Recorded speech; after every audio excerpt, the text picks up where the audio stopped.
الحمد للہ حمدا کثیرا طیبا مبارکا فیہ اللہم صلی علی محمد وازواجہ وذریتہ کما صلیت علی آل ابراہیم وبارک علی محمد وازواجہ وذریتہ کما بارکت علی آل ابراہیم انک حمید مجید۔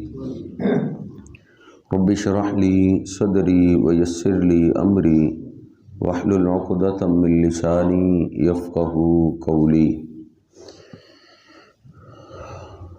سیدنا عبداللہ بن مسعود رضی اللہ تعالیٰ عنہ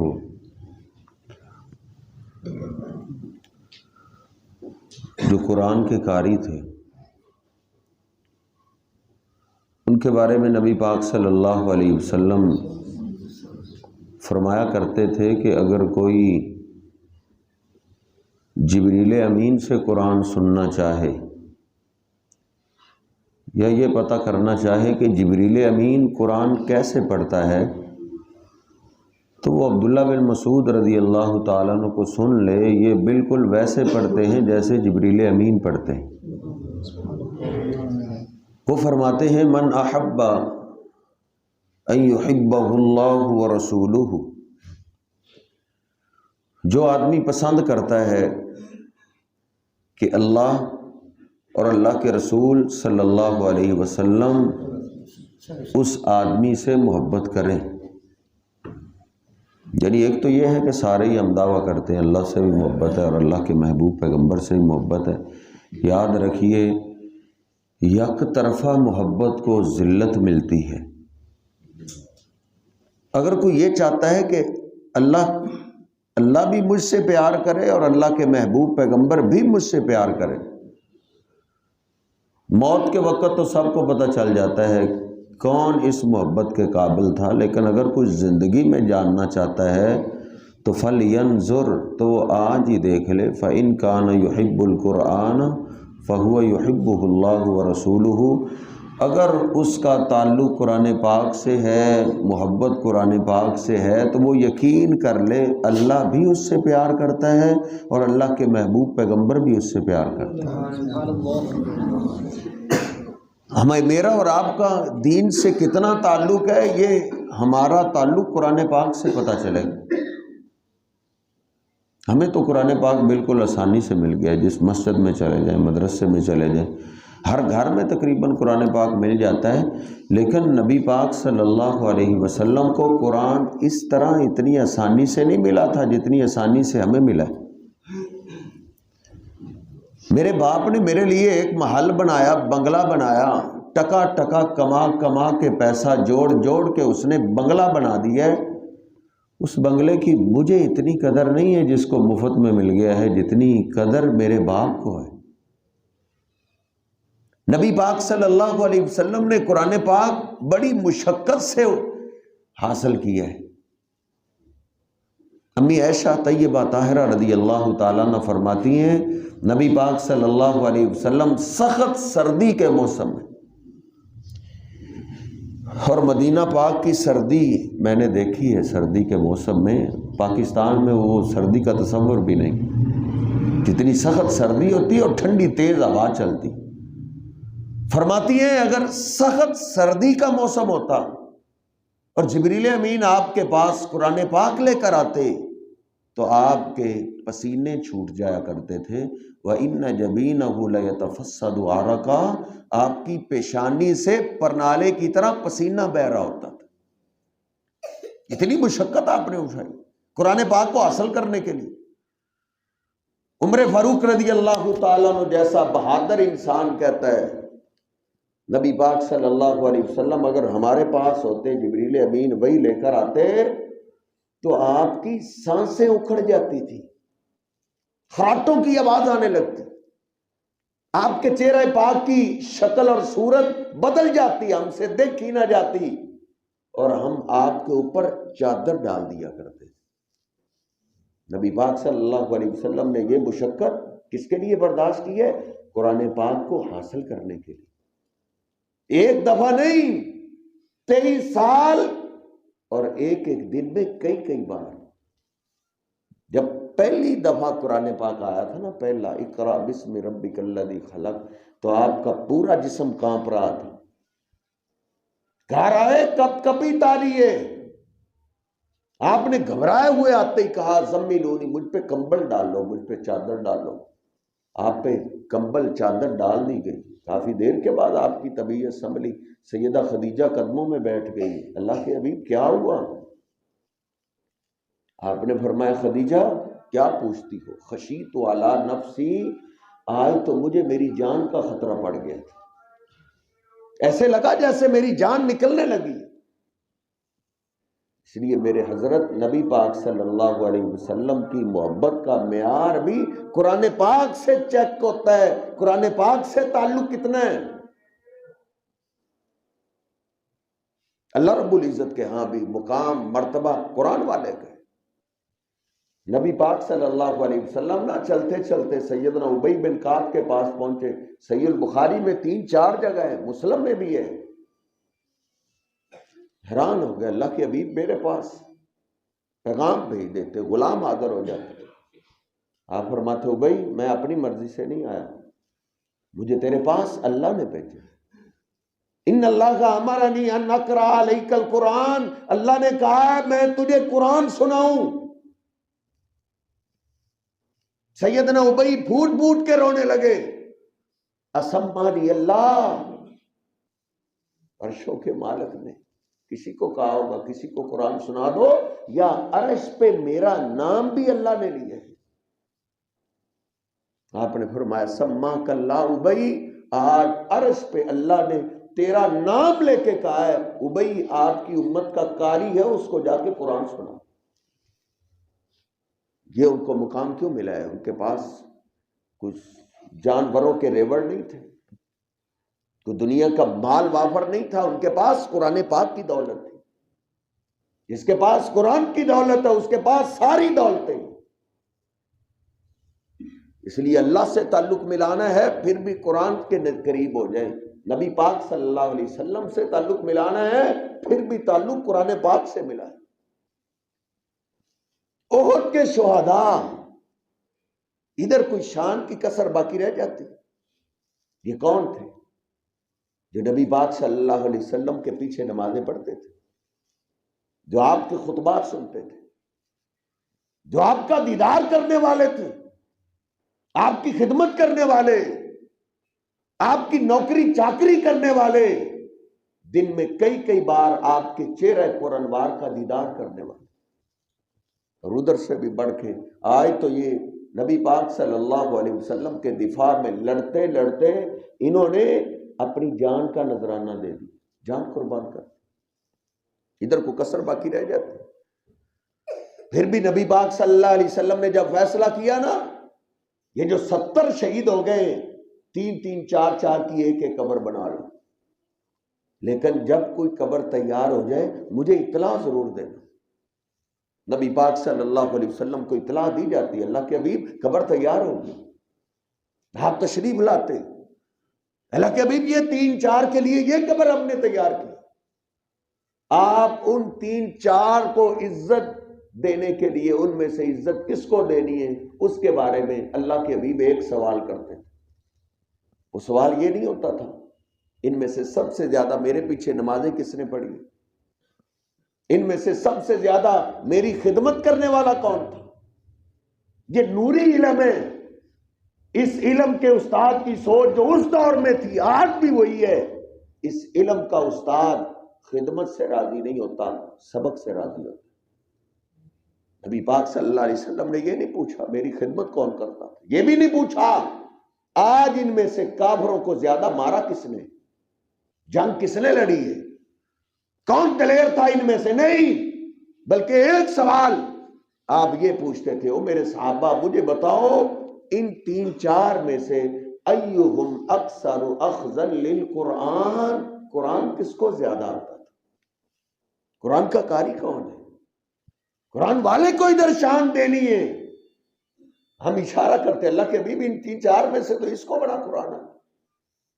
آپ خود لاحق میں اترتے، اس کو اپنے ہاتھوں میں اٹھاتے اور پھر آپ صحیح البخاری میں لکھا ہے، آپ نے کیا فرمایا؟ میرے صحابہ، انا علی ہؤلاء شہید یوم القیامہ، ان قرآن والوں کے ایمان کی گواہی میں دوں۔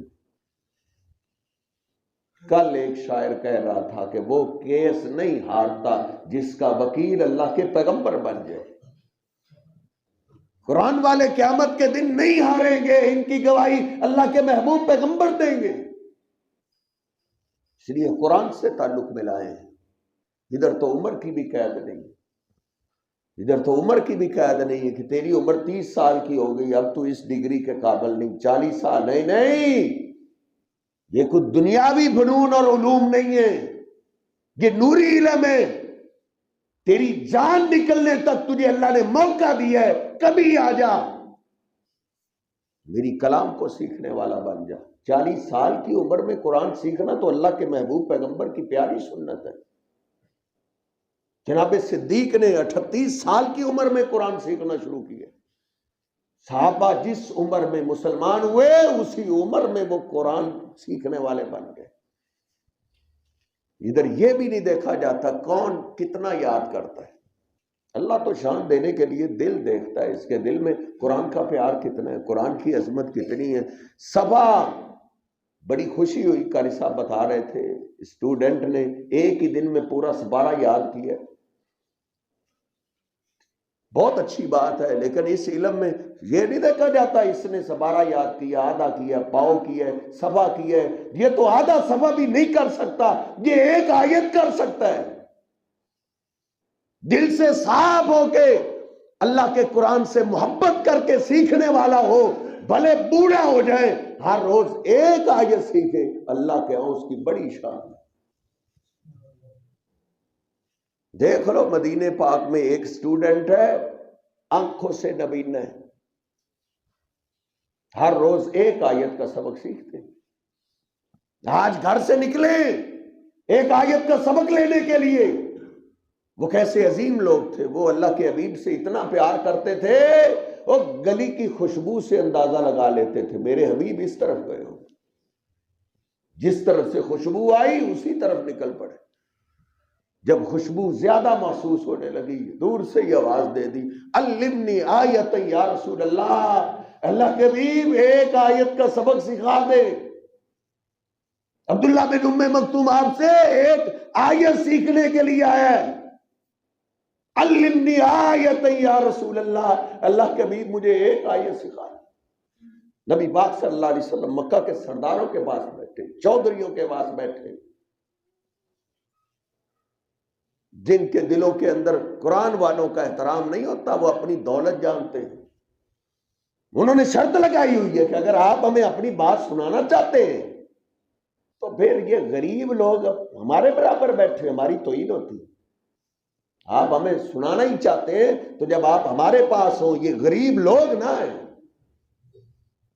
نبی پاک صلی اللہ علیہ وسلم کے دل میں کوئی ان کی دنیا کا لالچ نہیں تھا، لالچ ایک ہی تھا، دور دور سے لوگ آ کے جنتوں کے مالک بن رہے ہیں اور میرے اپنے خاندان کے لوگ اندھیرے میں ہی ہیں، کسی طریقے یہ اسلام قبول کر۔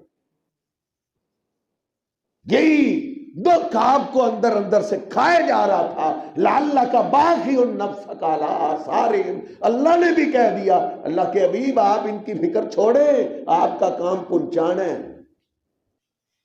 لیکن آپ بڑی ٹینشن لیتے تھے۔ آج آپ نے جو ہی آواز سنی عبداللہ بن ام مکتوم نبی نے کی کہ علمنی آیت یا رسول اللہ، مجھے ایک آیت کا سبق سکھا دے، ماتھے پہ بل چڑھایا، تھوڑا سا منہ پھیر لی۔ اللہ پاک کو اپنے حبیب کی یہ ادا پسند نہیں ہے۔ اللہ نے فوراً ہی اس نبی نے قرآن کے طالب علم کی جو ایک آیت سیکھنے کے لیے آیا تھا، اس کی شان میں اللہ نے پوری سورت نازل کر دی۔ عبس وتولی ان جاءہ الاعمی، یہ شان ایک آیت سیکھنے والے کی ہے، جو پورا سبارہ سیکھ جائے اس کی شان کا عالم کیا ہوگا۔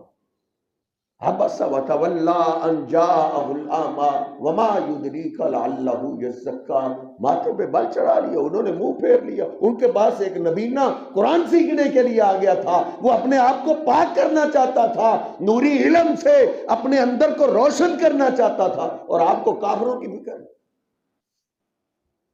اور 7ویں سپارے کا یہ مقام جب میری سمجھ میں آیا، چیخیں نکل گئی۔ اللہ کیا شہنشاہ ذات اور بے پرواز، اللہ کہتا ہے لا تطرد الذین یدعون ربهم بالغداۃ والعشی، او میرے حبیب ان قرآن والوں کو آپ نے ان کافروں کی خاطر اپنی مجلس سے دور نہیں کرنا۔ وہ مانتے ہیں ماننے، نہیں مانتے نہ مانے، لیکن آپ نے ان کو ہٹانا نہیں۔ فتطردہم فتکون من الظالمین، ان چودھری اور سرداروں کی وجہ سے اگر قرآن والوں کو آپ اپنی مجلس سے دور کریں گے تو پھر تو آپ ظالموں میں سے ہو جائیں گے۔ اس لیے میرے حضرت قرآن پاک سے دل لگائیں۔ عبداللہ بن ام مکتوم رضی اللہ تعالیٰ ایک آیت سیکھا کرتے تھے۔ ادھر میں اسٹوڈنٹوں کو بھی خاص طور پہ یہ تربیت کر دوں گا، اب قرآن پاک سیکھ رہے ہیں، یاد کر لیے، نماز کا چور نہیں بننا ساری زندگی۔ جو نماز کا چور ہوتا ہے اس کے سینے سے یہ نوری علم اٹھ جاتا ہے۔ نبی پاک صلی اللہ علیہ وسلم نے خاص طور پہ فجر کی نماز کی پابندی کا حکم دیا ہے کہ فجر نہیں چھوڑنی۔ قرآن والوں اللہ نے بھی کہا ہے اقم الصلاۃ لدلوک الشمس الی غسق اللیل وقرآن الفجر، ساری نمازوں کی پابندی کرو، خاص طور پہ جو فجر کی نماز میں قرآن پڑھا جاتا ہے اس کی حاضری یقینی بناؤ۔ ان قرآن الفجر کان مشہودا، فجر کی حاضری، یہ حاضری کا ٹائم ہے، ادھر حاضری لگتی ہے فجر کے ٹائم۔ قرآن والے کی حاضری فجر کے ٹائم لگتی ہے۔ اسکول کالج میں جو اسٹوڈنٹ حاضری کے وقت نہ ہو وہ غیر حاضر ہی سمجھا جاتا ہے، جو فجر پہ غیر حاضر ہے وہ غیر حاضر ہی ہے۔ اصبح خبیث النفس، نبی صلی اللہ علیہ وسلم نے فجر کے چور کو خبیث کہا ہے۔ خبیث بندے کے پاس یہ نوری علم کیسے آ سکتا ہے؟ عبداللہ بن ام مکتوم یہی جن کی شان میں قرآن اترا تھا، نبی صلی اللہ علیہ وسلم کے پاس آ گئے تھے، اللہ کے حبیب مجھے اجازت دو میں فجر کی نماز فجر کے ٹائم گھر پڑھ لیا کروں۔ لیس لکھا ہے انی ضریر البصر، مجھے دکھائی نہیں دیتا۔ اللہ کے حبیب موذی جانور صبح کے وقت بھی اندھیرے میں بلوں سے باہر سڑک پہ راستے پہ آ جاتے ہیں، اللہ کے حبیب مجھے تو دکھائی نہیں دیتا۔ لیس لکھا ہے مجھے لانے والا بھی نہیں ہے، مجھے آپ اجازت دیں میں فجر کی نماز فجر کے ٹائم گھر پڑھ لیا کروں۔ آپ نے فرمایا تیرا ادھر ٹھیک ہے، تجھے اجازت ملنی چاہیے، لیکن بتاؤ اتسمع النداء، کیا اذان کی آواز تیرے گھر تک پہنچتی ہے، تجھے سنائی دیتی؟ جھوٹ تو بول نہیں سکتے تھے، عرض کرتے اللہ کے حبیب اذان تو میں سنتا ہوں۔ نبی پاک صلی اللہ علیہ وسلم نے کیا فرمایا؟ لا اجد لک رخصا، او عبداللہ بن ام مکتوم شروع میں یہ ذہن بنا لیں کہ فجر نہیں چھوڑنی۔ بڑے بڑے علامے فامے ہو جاتے ہیں اور فجر کے چور ہی رہتے ہیں، مسجد کے اوپر گھر ہوتا ہے فجر نہیں پڑھتے۔ کیا فائدہ ہے ایسی تبلیغ کا اور ایسے دین کی خدمت کا کہ انسان کی زندگی میں فجر کی حاضری نہ ہو؟ ان سے زیادہ شان کس کی ہو سکتی ہے جن کی شان میں اللہ نے قرآن نازل کر دیا۔ آپ نے فرمایا عبداللہ بن ام مکتوم تیری شان اپنی جگہ، عظمت اپنی جگہ، لیکن تیرے لیے بھی فجر کی رخصت نہیں ہے، آپ کو فجر کی نماز مسجد میں پڑھنی پڑے گی۔ پھر وہ بھی رو پڑے اللہ کے حبیب پھر مجھے فجر کی اذان ہی کہہ دیں، فجر کی اذان کی ڈیوٹی میری لگا دیں۔ بلال آپ کا بڑا پیارا مؤذن ہے، آپ اس کو تہجد کی اذان کہہ دیں۔ عبداللہ بن ام مکتوم رضی اللہ تعالیٰ عنہ جب تک زندہ رہے مدینہ پاک میں فجر کی اذان کہتے رہے۔ قرآن والے آدمی کی فجر کا ناغہ نہیں ہو سکتا، جو فجر کا چور ہے اس کے پاس کوئی قرآن نہیں ہے، اس کے پاس بس صرف فنون اور علوم ہے، جس طرح کئی یہودیوں نے بھی قرآن کا علم سیکھا ہے مسلمانوں کو جواب دینے کے لیے۔ اس لیے فجر کی حاضری یقینی ہو اور اس کے ساتھ ماں باپ کی خدمت، ماں باپ کی خدمت سے 4 چاند لگ جاتے ہیں۔ نبی پاک صلی اللہ علیہ وسلم اٹھے، آپ نے فرمایا کذالکم البر، اچھے لوگ، نیکی کرنے والے لوگ، کان ابر الناس بامہ، جو اپنی ماں کے خدمت گزار ہو اس کو اللہ عزت ایسے ہی دیتا ہے۔ اللہ کے حبیب کیا ہوا ہے؟ کہا میں رات کو جنت میں گیا ہوں، اللہ جنت لے گیا، اور جنت میں نے قرآن کی آواز سنی، جیسے کوئی جنت میں قرآن پڑھ رہا ہے۔ میں نے پوچھا جنت میں قرآن کون پڑھ رہا ہے؟ اللہ کے حبیب یہ آواز آ رہی ہے، جنت میں قرآن نہیں پڑھا جا رہا، یہ کہاں پڑھا جا رہا ہے؟ فرمایا گیا یہ نعمان کا بیٹا حارثہ ہے، یہ جب مدینے میں قرآن پڑھتا ہے اس کے قرآن کی آواز جنت میں آتی ہے۔ قرآن تو اللہ کے پیغمبر بھی پڑھتے تھے، آواز جنت میں نہیں جاتی تھی۔ ابوبکر صدیق پڑھتے تھے، عمر فاروق پڑھتے تھے، عثمان پڑھتے تھے، علی پڑھتے تھے، سارے صحابہ پڑھتے تھے۔ پوری تاریخ حدیث میں نے کھنگال مارا ہے، کسی کے قدموں کی آواز جاتی ہے، لیکن قرآن کی آواز صرف نعمان کے بیٹے حارثہ کی جاتی تھی۔ کیوں؟ نبی پاک صلی اللہ علیہ وسلم نے فرمایا کان ابر الناس بامہ، وہ قرآن بھی پڑھتا ہے اور ماں کی فرما برداری بھی کرتا ہے، قرآن بھی پڑھتا ہے، ماں کی آنکھوں کی ٹھنڈک بھی بنتا ہے، قرآن بھی پڑھتا ہے، ماں کی خدمت بھی کرتا ہے۔ اس کے ساتھ ماں باپ کی خدمت کو ملا دیا جائے، 4 چاند لگ جائیں گے، دنیا بھی روشن ہو جائے گی عزتوں سے، اللہ ہم کنار کر دے گا، اور آخرت میں بھی عزت ہی عزت ہے۔ اللہ سبحانہ ہوا تعالی جس بچے نے قرآن پاک مکمل کیا ہے اللہ قبول فرمائے، اللہ ہم سب کو قرآن پاک سے ساری زندگی تعلق رکھنے کی توفیق عطا فرمائے۔